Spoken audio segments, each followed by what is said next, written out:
अस्सलाम वालेकुम। इक़्तिदार, ताकत और दौलत मिलने पर लोग नहीं बदलते बल्कि बेनकाब होते हैं। इंसान मकान बदलता है, रिश्ते बदलता है, दोस्त बदलता है, लेकिन फिर भी दुखी रहता है क्योंकि वो अपना रवैया नहीं बदलता। अपने दोस्त को उतने ही राज बताओ कि कल को अगर वो तुमसे दुश्मनी पर आमादा हो तो तुम्हें कोई नुकसान न पहुंचा सके।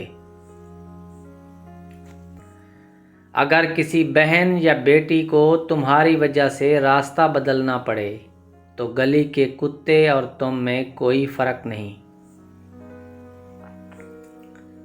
हक बात की पहली निशानी है, उसकी हमेशा मुखालफत होती है।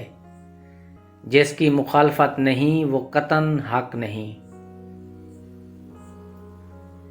जिस शख्स के दुश्मन ना हूँ सब दोस्त हूँ, उस जैसा मुनाफिक कोई नहीं, क्योंकि दुश्मन उसके होते हैं जो हक की बात कहता है।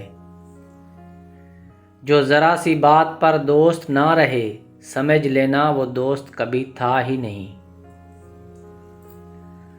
अगर तुम अपने तकब्बुर को तोड़ना चाहते हो तो किसी मुफलिस को और गरीब को सलाम किया करो। अपने दोस्त के दुश्मन से दोस्ती मत करो, ऐसा करने से तुम अपने दोस्त के दुश्मन बन जाओगे। ज़िंदगी में कसम, कदम और कलम बहुत सोच समझ कर उठाना चाहिए। अल्फाज ही सब कुछ होते हैं, दिल जीत भी लेते हैं और चीर भी देते हैं। बाज़ लोग कहते हैं कि मैं गलत बात बिल्कुल बर्दाश्त नहीं करता। दर हकीकत गलत बात ही तो बर्दाश्त करने वाली होती है। अच्छी बात को तो बर्दाश्त करने की ज़रूरत ही नहीं होती। अल्लाह हाफ़िज़।